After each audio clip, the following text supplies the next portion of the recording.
வணக்கம். ஆகாஷ்வாணி புதுச்சேரி செய்திச் சுருக்கம் வாசிப்பவர் வீரமணி.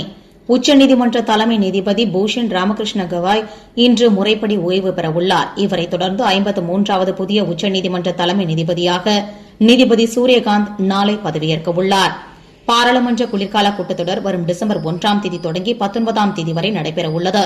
புதுச்சேரியில் தலைமை தேர்தல் ஆணையத்தின் வாக்காளர் பட்டியல் சிறப்பு திருத்த தீவிர பணியின் ஒரு பகுதியாக இன்று காலை 10 மணி முதல் மாலை 5 மணி வரை நடைபெறவுள்ள முகாமில் இதுவரை படிவங்களை பெறாத வாக்காளர்கள் படிவங்களை பெறலாம் என்றும், படிவங்களை பெற்றவர்கள் தங்களது பூர்த்தி செய்த விண்ணப்ப படிவங்களை அதிகாரிகளிடம் சமர்ப்பிக்கலாம் என்றும், இந்த வாய்ப்பை வாக்காளர்கள் பயன்படுத்திக் கொள்ளுமாறு வாக்காளர் பதிவு அதிகாரி திரு அர்ஜுன் ராமகிருஷ்ணன் தெரிவித்துள்ளார்.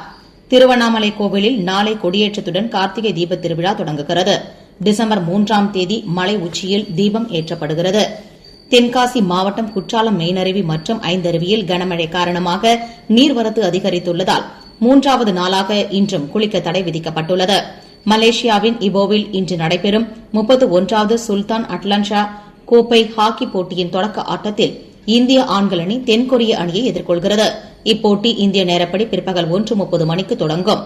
தென்கிழக்கு வங்கக்கடல் பகுதியில் உருவாகியுள்ள காற்றழுத்த தாழ்வு நிலை நாளை காற்றழுத்த தாழ்வு மண்டலமாக வலுப்பெற்று அதற்கடுத்த 48 மணி நேரத்தில் தென்மேற்கு வங்கக்கடல் பகுதிக்கு நகர்ந்து மேலும் வலுப்பெறக்கூடும் என்றும், வரும் 28ஆம் தேதி வரை தமிழ்நாட்டின் ஒரு சில இடங்களிலும் புதுச்சேரி காரைக்கால் பகுதிகளில் இடி மின்னலுடன் கூடிய லேசானது முதல் மிதமான மழை பெய்யக்கூடும் என்று சென்னை வானிலை ஆய்வு மையம் அறிவித்திருந்த நிலையில் இன்று காலை முதலே புதுச்சேரியில் இடி மின்னலுடன் கூடிய கனமழை பெய்து வருகிறது.